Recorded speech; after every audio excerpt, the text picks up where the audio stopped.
just work as a wildfire analyst in the Catalonian Fire Service and for the European Union Civil Protection System. And I am a fire ecologist as a background. So I've been working the last 25 years in wildfire around the world, mainly Europe, North and South America. I do a lot of analysis and strategic analysis during the wildfire season, but I also do a lot of landscape planning to allow the fire service to work on the fires, but also to build resilient landscapes. And that's what brought me to the United Kingdom. So I get in contact with the fire service, but I get in contact with different projects that they needed to manage the landscape to avoid big wildfires or to make sure that a wildfire doesn't change the whole biodiversity and the whole ecosystem in an area. So I work mainly at the bridge between land management and fire management. Our prescribed burning program is 20 years old already, and in Portugal and in France. So we all have to do that. We have to reintroduce fire because fire is natural to our ecosystems, but it's not new. It's not new at all. It is the way of managing we applied before the industrial age. When the landscape was used to produce other type of products, we used fire to maintain our landscape. Once the timber became an industrial product, then we start to fight the traditional use of fire. But what we are doing now in the 21st century is just bringing back the knowledge. It's nothing new. It's just making peace with our landscape, because we treated our landscape as a factory, and it is not. It is an ecosystem, because we don't know what the future will bring. As a generation, we have to carry on as much biodiversity and processes as possible, and bring back the fire as a natural process is a must if we want to survive the actual moment. Re-wetting is not a solution, because re-wetting means that you will have enough water to keep that wet. And the problem with fire is that it happens when you get a drought. And those re-wetting ecosystems that consume a lot more water than the normal ecosystem are the first ones that will fail under the drought. And we've seen that all over the world. That has been tried in a lot of places.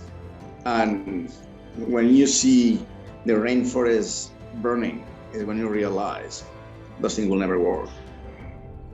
I've seen that through my eyes, and I had that experience. So back in the 70s, we tried to re-wet around the rivers in Spain because it was water, and we keep maintain a wetter ecosystem that will work as a full break. Well, those wet full breaks were the drivers of the fires in the 90s. And the same is happening today in British Columbia. You go into the news, you look at the satellite, you will see British Columbia burning. That rainforest is one of the wettest forests in the world. But 6 months of drought and high temperatures has been enough to create more than 5 million hectares burned right now. So we'll lose the whole ecosystem because we were basing our strategy in a myth, and that will not work.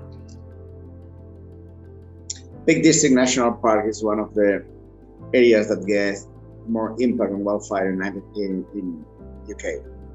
To understand the fire regime in that area, what drives that fire regime, and what's the evolution in the years to come due to climate change.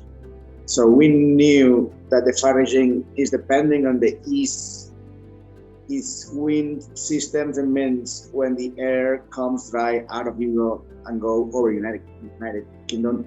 So in those moments, those events like 2007, 2011, 2018, after some drought period, are the moments where your ecosystems burn the most.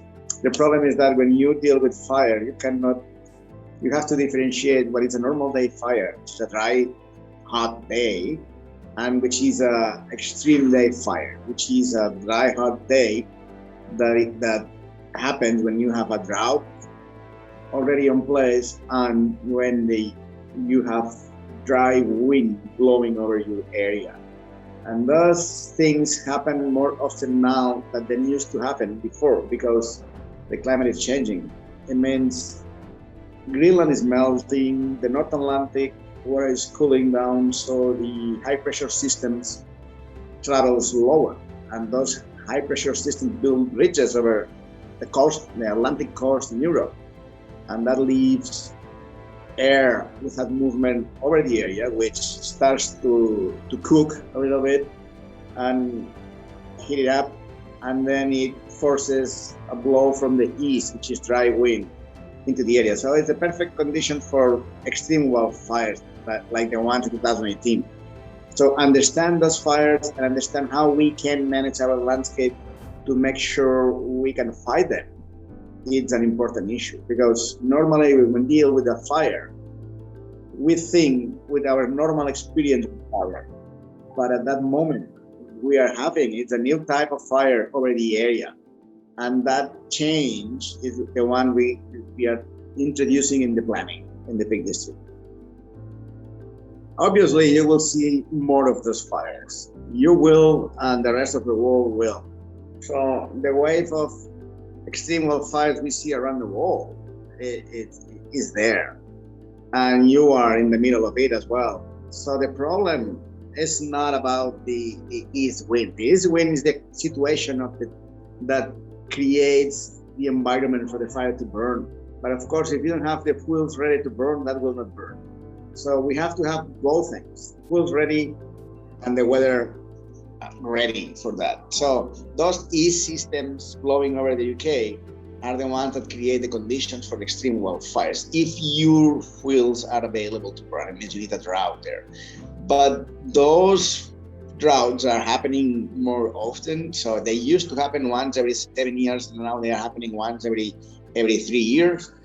And that's a clear driver. But the other thing is that temperature is rising constantly. So the average temperature now is higher than it used to be. And this has a dramatic effect on ecosystems. It means your ecosystems, your timber fuels or your heather fuels, they were used to live in a climate that is not there anymore. So that is creating constant stress. And vegetation translated that stress into dry, dead fuel. So your area it is having a lot more dead fuel ready to burn, but also is having that under hotter and drier conditions than they used to have. So if you increase the fire risk days and you increase the fuel available, that's the combination for the extreme fires to come. And that's what we saw in the Mediterranean. That's what we see now in Central Europe, in the Baltic area as well. And that's what you can see all around the world. So what is happening today in Greece or in California is not because those guys are really bad fighting fires. It's because the fires they are facing now are overwhelming the fire service that used to control them 10 years ago. And that's exactly what is happening in UK.